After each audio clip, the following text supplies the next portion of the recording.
بنگلور کے قریب میں ایک بستی ہے، 60-70 کلومیٹر کے فاصلے پر تمکور شہر ہے، اور ایجوکیشنل لائف کے اعتبار سے وہ بہترین شہر ہے، وہاں زبردست تعلیم ہوتی ہے۔ وہاں کے رہنے والے مولانا خالد بیگ صاحب ہمارے محبت والے ساتھیوں میں سے ہیں، ندوۃ العلماء لکھنؤ سے فارغ ہیں۔ حضرت مولانا علی میاں ندوی رحمۃ اللہ علیہ نے اپنی حیات میں ان کو کہا کہ مولوی خالد آپ اسلامک اسکول بناؤ۔ کہ حضرت اسکول میں پڑھا ضرور ہوں، لیکن اسلامک اسکول سے مراد کیا ہے؟ کہ دیکھو دو طرح کے اسکول ہوتے ہیں، ایک مسلم اسکول اور ایک اسلامک اسکول۔ مسلم اسکول وہ ہے جس میں پڑھنے اور پڑھانے والے مسلمان ہوں، اور اسلامک اسکول وہ ہے جس میں پڑھنے اور پڑھانے والے اسلامی مزاج کے ہو۔ دونوں میں فرق ہے۔ ایک آدمی مسلمان ہوگا لیکن اس کا اگر مزاج اسلامی نہ ہوا تو وہ چہرہ بناتا ہوگا، نمازیں چھوڑتا ہوگا، احکام توڑتا ہوگا، بے پردگی اس کے نزدیک کوئی عیب نہیں ہوگا، جی، بلکہ اسلام کی تعلیمات پر کئی مرتبہ اعتراض کرتا ہوگا، ہے مسلمان۔ تو مسلم اسکول الگ ہوتا ہے اور اسلامک اسکول الگ ہوتا ہے۔ تو حضرت جب آپ نے یہ فرمایا ہے تو مجھے آپ 2 سال کا ٹائم دیں، میں ذرا اس کو مزید سمجھ لوں، اس پہ اسٹڈی کر لوں۔ بہت اچھا۔ 2 سال میں انہوں نے 3 سلیبس پڑھے، امریکہ کا، یورپ کا، انگلینڈ کا، اور تیسرا مصر کا۔ مصر اس اعتبار سے کہ یہ مسلم ملک ہے، یورپ اس اعتبار سے کہ وہ عیسائی ملک ہے، اور امریکہ اس اعتبار سے کہ یہودیوں کا اثر ہے۔ تینوں سلیبس کو سامنے رکھ کے انہوں نے اسٹڈی کی۔ ایسا لگا ان کے کہنے کے مطابق جیسے ابلیس انسانی شکل میں بیٹھا ہو اور 3 اسٹوڈنٹ بٹھائے ہوں، ایک عیسائی، ایک یہودی اور ایک مسلمان، اور کہا لکھو۔ تو لکھوانے والا ابلیس، لکھنے والے 3 شخص اپنے اپنے انداز میں لکھا، لیکن مقصد وہی لکھا جو ابلیس لکھوا رہا تھا۔ کہ تینوں سلیبس پڑھنے کے بعد کچھ بھی فرق نظر نہیں آیا، سب میں اللہ سے دوری، مذہب سے بیزاری، دین سے بیزاری، سب میں سب کا مقصد ایک تھا۔ مثال کے طور پر انہوں نے ایک مثال دی، مصر کا جو سلیبس تھا اس میں میتھ پڑھایا جا رہا ہے، اور میتھ والے بچے کو ایک مثال دی جا رہی ہے کہ ابراہیم بار میں گیا، بار تو جس میں شراب بیچی جاتی ہے، شراب خانہ، ابراہیم بار میں گیا، فاطمہ نے 3 روپے میں، وہاں روپے کو جنیو کہتے ہیں، وہاں کی کرنسی کا یہ نام ہے، 3 جنیو میں اس نے 1 بوتل ابراہیم کو دی۔ اگر ابراہیم 5 بوتل خریدے گا تو کتنے پیسے دینے ہوں گے؟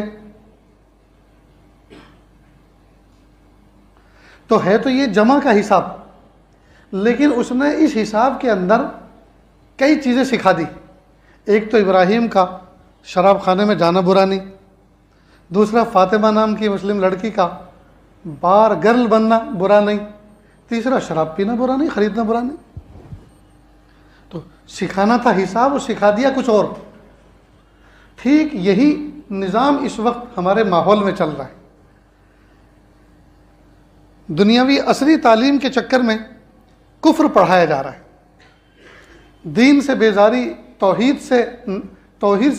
توحید کے بجائے شرک کی طرف رغبت، یہ سب سکھایا جا رہا ہے، اور ہمارے کانوں پہ جوں تک نہیں رہیں گے، ہمیں پتہ ہی نہیں ہے، اس لیے کہ کس کو فرصت ہے؟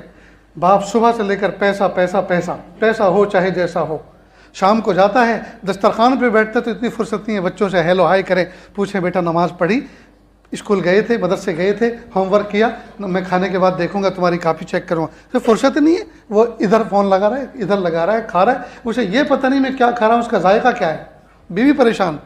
اتنی محنتوں سے ہم پکاتے ہیں، ایک لفظ ماشاءاللہ الحمدللہ کا تعریف کرنے کے بھی بہت اچھی چیز بنائی۔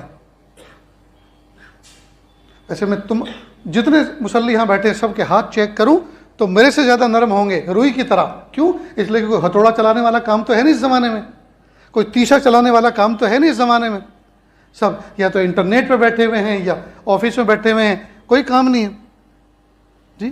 اندر اندر بیکاری ہے، باہر باہر کام بہت ہے، سب کے سب بزی، ہاتھ میں کام کچھ نہیں، بزی سب ہے، دل دماغ سب کے بزی، پیسہ ہو چاہے جیسا ہو، صبح سے لے کر شام تک، شام سے لے کے صبح تک۔